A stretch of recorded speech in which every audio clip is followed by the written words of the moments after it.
दोस्तों, इलाके वालों ने वो हैरान करने वाला मंजर अपनी खुली आंखों से देखा था। रफीक साहब पिछले एक हफ्ते से गायब थे। कोई उनके बारे में कुछ नहीं जानता था, पर उनकी चारों बेटियों ने उनकी मौत की पुष्टि की और फिर उनकी बदबूदार लाश जब घर से बरामद की तो लाश की हालत इतनी खराब थी कि कोई उसके पास जाने को तैयार नहीं था। तब उनकी चारों बेटियां अपने बाप को अपने कंधों पर उठाकर कब्रिस्तान में दफनाने के लिए जा रही थीं।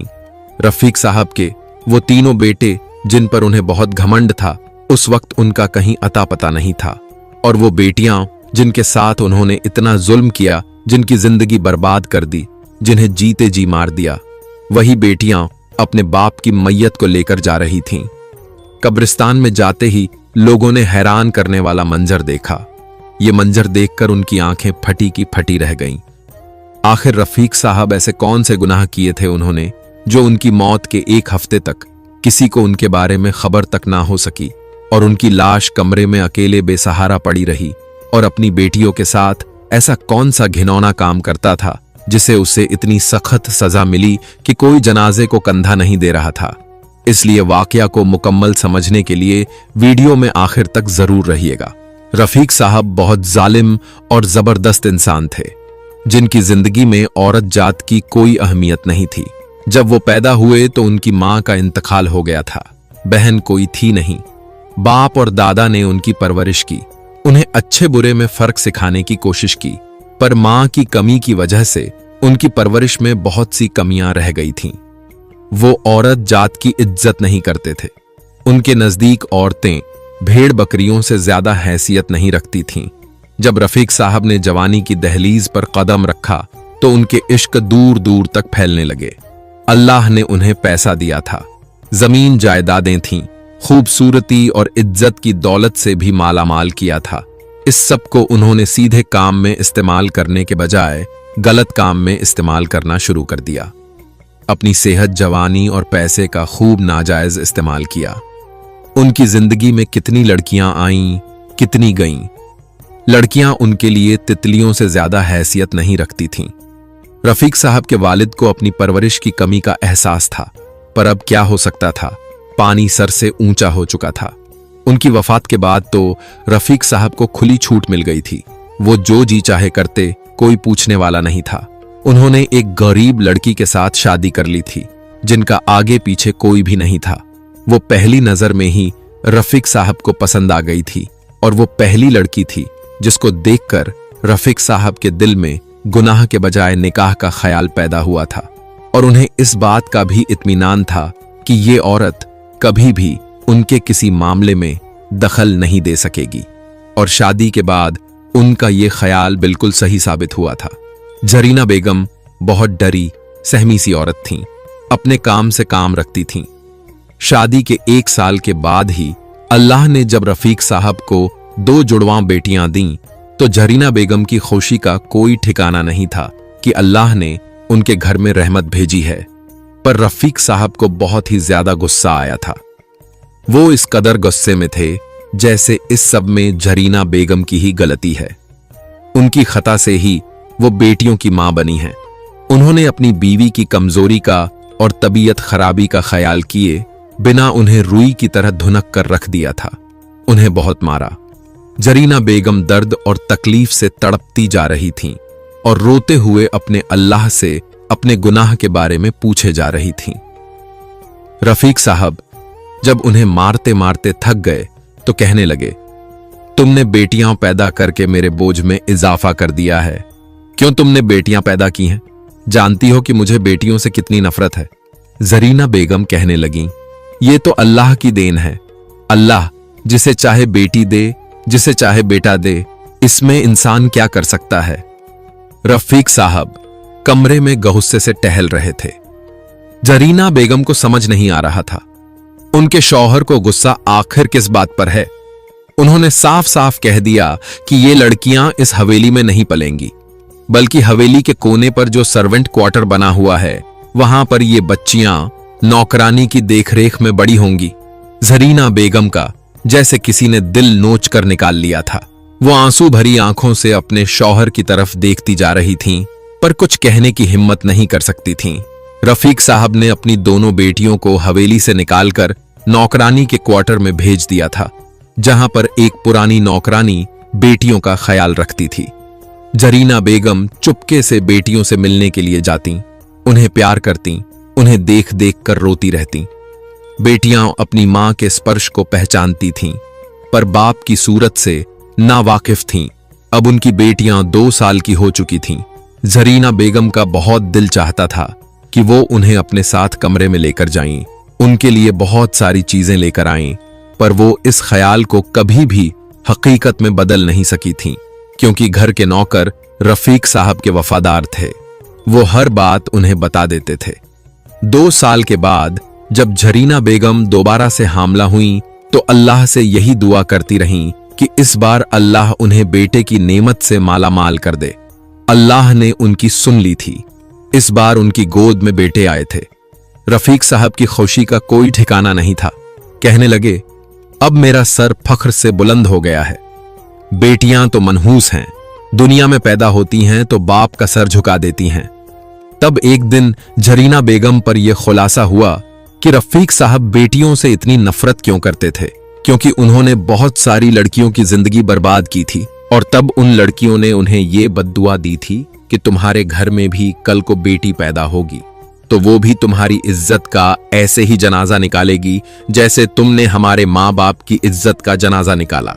तब से रफीक साहब बेटियों के खिलाफ थे, पर वो ये बात नहीं जानते थे कि जब अल्लाह किसी इंसान की रस्सी खींचता है, जब उसे मुंह के बल गिराना चाहता है, तो उसके लिए कोई ना कोई जरिया बना ही देता है।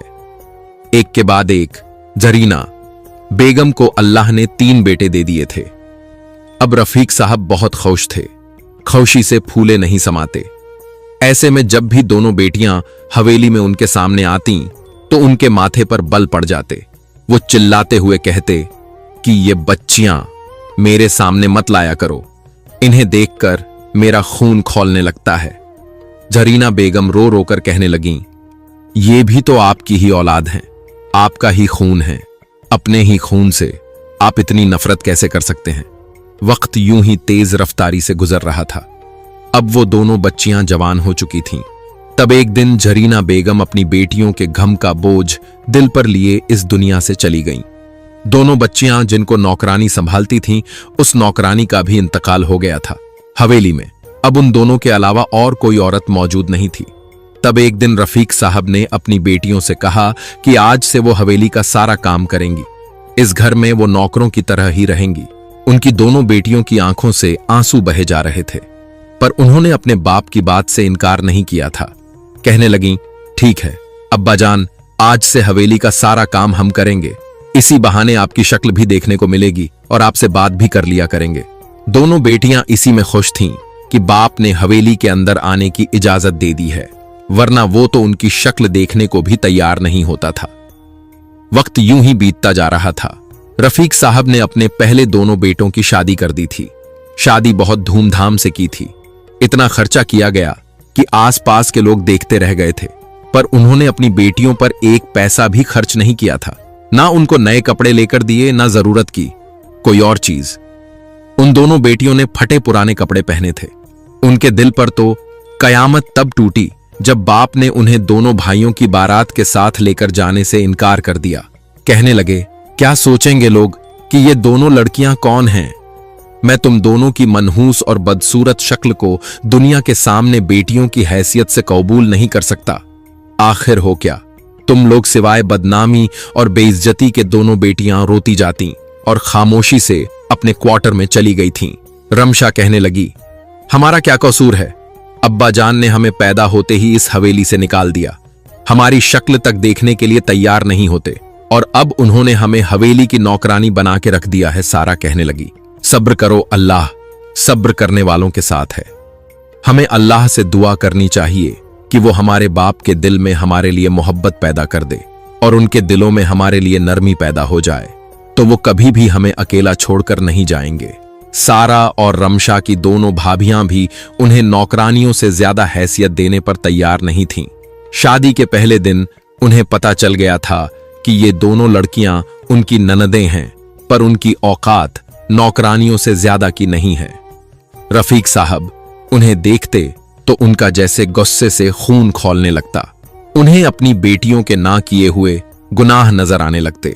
उन्हें लगता कि जो कुछ वो दूसरों की बेटियों के साथ कर चुके हैं वही सब उनकी बेटियां करके उनकी इज्जत पर धब्बा लगाएंगी। वो अपनी बेटियों को हवेली से बाहर भी निकलने नहीं देते थे, ना ही किसी के साथ घुलने मिलने देते, ना उन्हें पढ़ने की इजाजत दी, और ना ही आज तक वो कोई हुनर सीखने के लिए इस हवेली से बाहर निकली थीं। बस उनकी जिंदगी सर्वेंट क्वार्टर के कमरे से लेकर किचन तक की थी। इसके अलावा उन्हें बाप भाई के कमरे में भी जाने की इजाजत नहीं थी। इन लोगों को लगता कि वो अपने नापाक वजूद से उनके कमरे को, उनकी हर एक चीज को नापाक कर देंगी, अपनी नजर लगा देंगी। एक दिन हवेली में एक मेहमान आया था। उस लड़के को रफीक साहब से कुछ काम था। वो लड़का जब हवेली में आया तो सबसे पहला सामना उसका रमशा के साथ ही हुआ था। रमशा ही उसे बैठक में बिठाने के लिए लेकर गई थी।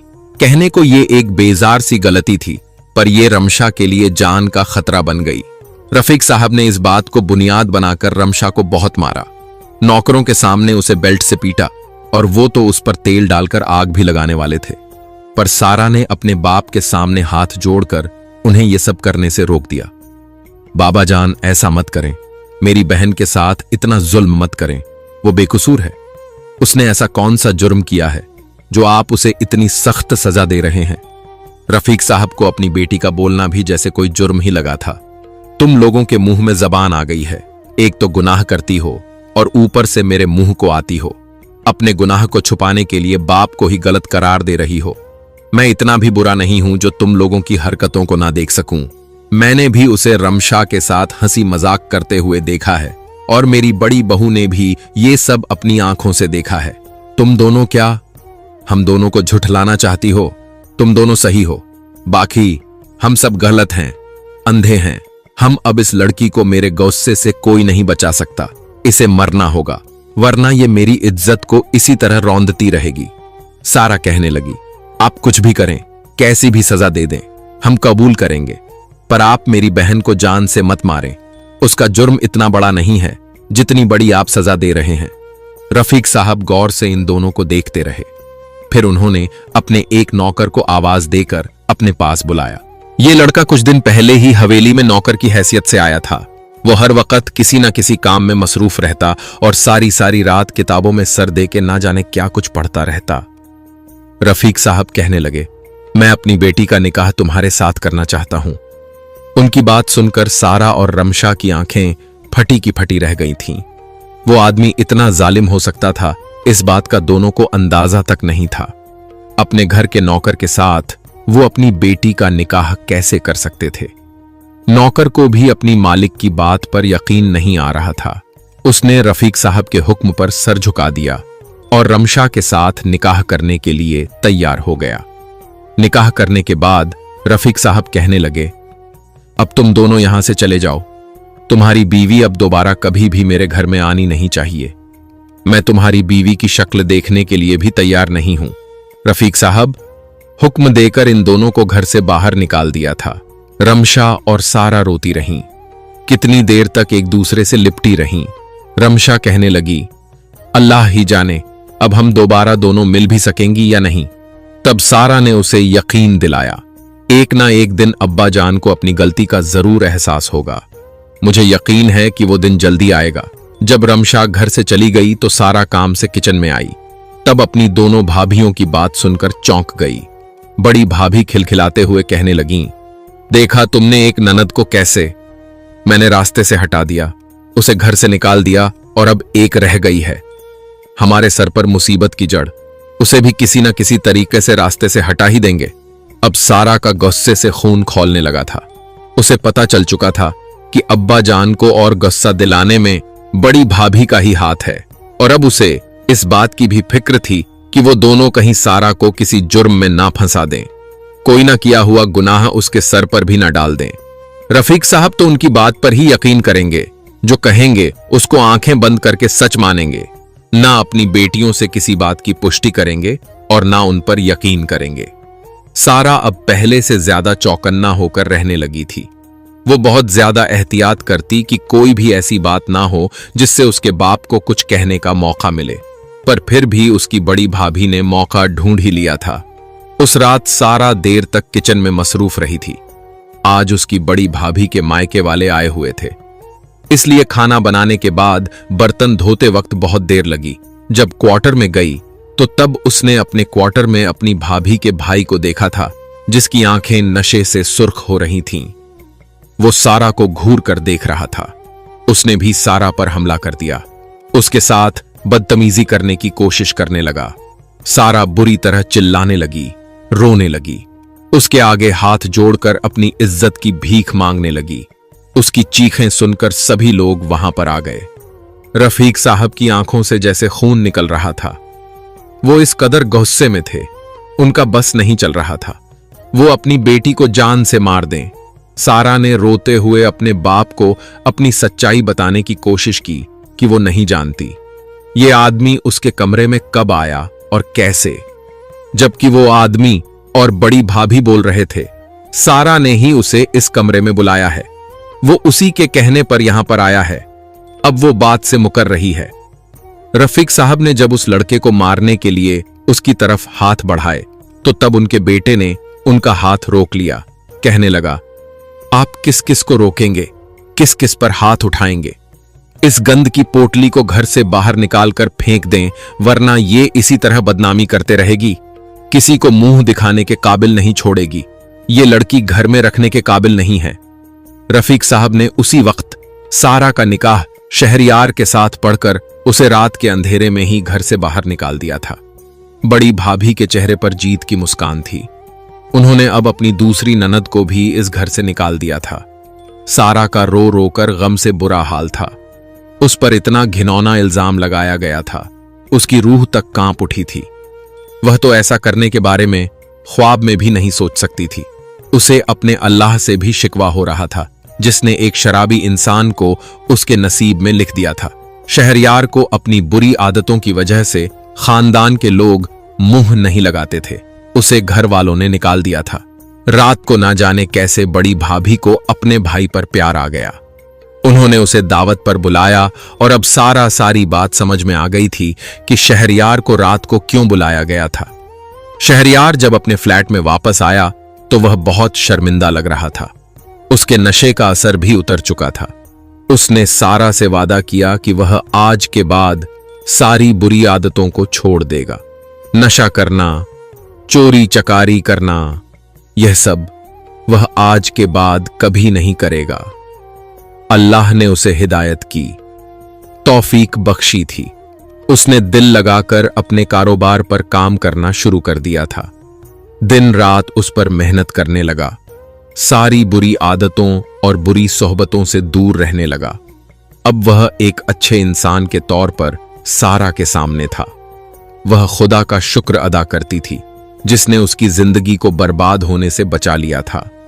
सारा को अभी भी अपने बाप से नफरत नहीं थी। वह अभी भी अपने बाप को फोन करके हाल अहवाल पूछती, उनसे गालियां खाती और फिर फोन बंद कर देती। शहरयार उससे कहता कि तुम्हारा बाप तुमसे इतनी नफरत करता है, तुमसे बात नहीं करता, फिर भी तुम उसे कॉल करती हो, क्यों? तब सारा कहती, उनकी आवाज सुनकर मेरे दिल को तसल्ली मिल जाती है, इसके अलावा मुझे और कुछ नहीं चाहिए। वक्त यूं ही गुजरता जा रहा था। रफीक साहब के तीनों बेटे अब सारी जायदाद के मालिक बन चुके थे। उन्होंने अपने बाप से उसकी जिंदगी में ही सारी जायदाद अपने नाम करवा ली थी। वह हवेली जो सब भाइयों की मुश्तरका थी, उन्होंने हवेली को बेचकर अपना हिस्सा अलग अलग कर लिया था और रफीक साहब को एक छोटा सा फ्लैट किराए पर रहने के लिए दे दिया था। और कोई बेटा बहू उन्हें अपने साथ रखने पर तैयार नहीं था। रफीक साहब तो बेटों के बदलते रंग को देखकर हैरान रह गए थे। उन्होंने जिंदगी के इस रंग के बारे में तो सोचा तक नहीं था। अपने बेटों से कितना प्यार किया, उनके लिए क्या कुछ नहीं किया, मगर अब वही बेटे जायदाद का बंटवारा करके जैसे अपने बाप को भूल गए थे। कभी महीनों बाद उन्हें कोई एक बेटा अपनी शक्ल दिखा देता और उन्हें खर्चा पानी और मकान का किराया देकर वहां से चला जाता, तो कुछ महीनों के बाद दूसरा बेटा आता और यही फरायज सरंजाम देकर वह भी चला जाता। रफीक साहब अपने बेटों को कॉल करते रहते। उनकी आवाज सुनने के लिए उनके कान जैसे तरस गए थे, मगर कोई बेटा भी उनके पास तक नहीं आता था। ऐसे में एक सारा थी जो अपने बाप का हाल अहवाल जानने के लिए उन्हें फोन करती थी। रफीक साहब का दिल चाहता है कि वह एक बार अपनी बेटी को अपने पास बुला लें। उसके हाथों का जायकेदार खाना उन्हें आज भी याद था। सोचते कि किस मुंह से अपनी बेटी को पास बुलाएंगे। जब खुद किसी काबिल थे तब अपनी बेटियों को किसी काबिल नहीं समझा। उनसे कभी प्यार से बात नहीं की, उनके साथ नौकरों से भी बदतर सुलूक किया। और अब जब अकेले थे, जब उनके पास कोई भी नहीं था, ना बेटे, ना वह दौलत, ना रुपया पैसा, ना शोहरत, ऐसे में वह अपनी बेटियों को पुकारते भी तो किस मुंह से पुकारते। इस हाल में भी उन्हें रोक रही थी। वह बमुश्किल बिस्तर से उठकर किचन में जाते, अपने लिए कुछ खाने का इंतजाम करते और फिर दोबारा से बिस्तर पर लेटकर रोने लग गए। अपने बेटों को कॉल कर करके अपने पास बुलाते। बेटे उन्हें तसल्ली देते, कहते कि किसी मुलाजिम का बंदोबस्त कर देंगे जो उन्हें वक्त पर खाना बनाकर दे, या फिर कहते कि हम आपको अपने साथ लेकर जाएंगे। मगर फोन बंद करने के बाद जैसे वह अपने बाप को और उनके साथ कही गई बातों को भूल जाते थे। अब रफीक साहब को पिछले कुछ दिनों से शदीद बुखार था। इस कदर बुखार कि उनके वजूद पर कपकपी तारी हो गई थी। वह बहुत कमजोर हो चुके थे। उन्होंने अपने बेटों को कॉल की, एक एक करके सबका नंबर मिलाया, मगर किसी ने भी उनकी कॉल नहीं उठाई। अपनी बहू के नंबर पर जब कॉल की तो वह भी गुस्से से उन्हें झिड़कने लगीं कि वक्त बेवक्त कॉल मत किया करें। हम अपनी जिंदगी में अपने कामों में मसरूफ होते हैं, हम बार बार आपके लिए वक्त नहीं निकाल सकते। ऐसे में सारा थी जो बाप से उसका हाल अहवाल पूछने लगी। उसकी कमजोरी का सबब जानने के लिए उनके पास आना चाहती थी, मगर उन्होंने अपनी बेटी को रोक दिया। वह अपनी जात का तमाशा नहीं बनाना चाहते थे।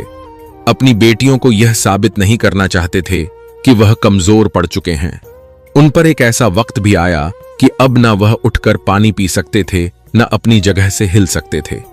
कमजोरी, भूख, नकहत प्यास की शिद्दत ने उन पर एक वक्त में हमला कर दिया था। अब वह अकेले छत की तरफ देखते जा रहे थे। आहिस्ता आहिस्ता उनकी रूह ने जैसे उनका साथ छोड़ दिया था। पिछले कुछ दिनों से सारा बार बार अपने बाप का नंबर मिला रही थी। पहले तो फोन पर बेल जा रही थी, मगर कोई कॉल नहीं उठा रहा था, और अब तो उनका नंबर भी बंद था। सारा का परेशानी के मारे बहुत बुरा हाल हो चुका था। उसे इतना परेशान देखकर शहरयार उसे तसल्ली देने लगा कि तुम्हारे अब्बा जान अकेले नहीं हैं, उनके बेटे उनके साथ हैं, बहुएं उनके घर में हैं, उनका ख्याल रखने के लिए तुम्हें किस बात की फिक्र है। मगर सारा का दिल जैसे किसी अनहोनी से घबरा रहा था। वह कहने लगी, मुझे लगता है कोई गड़बड़ है मेरे अब्बा जान के साथ। कोई ना कोई ऐसा मसला तो है, कोई ना कोई परेशानी उन्हें जरूर लाहक है, वरना वह तो अपने मोबाइल को चार्ज करके रखते हैं। वह मुझसे बात ना भी करें, कम से कम उनकी आवाज में गाली सुनकर मेरे दिल को तसल्ली हो जाती है, और अब तो उनकी आवाज भी नहीं सुनी। इतने दिन हो गए हैं, मेरा दिल दहल रहा है शहरयार। फिर सारा के कहने पर उसे हवेली में लेकर आ गया था, मगर जब सारा ने हवेली में गैर अजनबी लोगों को देखा तो उसका मुंह हैरत से खुला का खुला रह गया। तब मोहल्ले वालों की जबानी उसे मालूम हुआ कि रफीक साहब लोग यह घर छोड़कर जा चुके हैं, उनके बेटों ने अपना हिस्सा अलग अलग कर लिया है। सारा के मुंह से कपकपाती हुई आवाज निकली, तो मेरे अब्बा जान कौन से वाले बेटे के पास हैं? अगर आपको पता है तो मुझे बताएं, मुझे उनकी परेशानी हो रही है। मोहल्ले वालों ने ही बताया कि तुम्हारे अब्बा जान को यहां करीब ही एक छोटा सा फ्लैट किराए पर लेकर दिया गया है, जहां पर वह अकेले रहते हैं।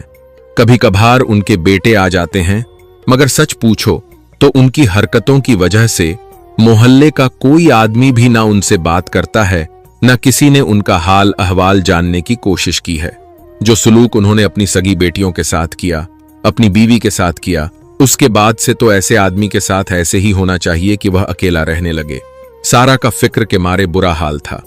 उसने शहरयार से कहा, घर का दरवाजा तोड़ दो, और फिर जब अपने बाप की हालत देखी, जैसे गश खाकर जमीन पर गिर पड़ी थी। बाप के जिस्म को कीड़े खा रहे थे। वह ना जाने कब का मर चुका था, बेयारो मददगार पड़ा हुआ था। उसकी हालत देखकर सभी लोगों की आंखें हैरत से फटी की फटी रह गईं और सबकी जुबान पर एक ही बात थी कि इस आदमी ने अपनी बेटियों की कद्र नहीं की, उनके साथ इतना बुरा सुलूक किया, इसीलिए उसे ऐसी सजा मिली है। सारा उनको खामोश करवाने लगी, मेरे बाप के बारे में ऐसी बातें मत करें। सभी लोग वहां से दूर हटकर खड़े थे। लाश से इस कदर बदबू आ रही थी कि कोई भी करीब जाने की जुर्रत नहीं कर पा रहा था। सारा ने रमशा को फोन किया, सारी बात उसे बताई। रमशा का दिल भी पसीज गया। वह अपने बाप का आखिरी दीदार करने के लिए आ गई थी। एक एक करके सारा ने अपने सारे भाइयों को फोन किया, मगर कोई भी बात सुनने के लिए तैयार नहीं था। न कोई अपने बाप की मैयत को कंधा देने के लिए तैयार था।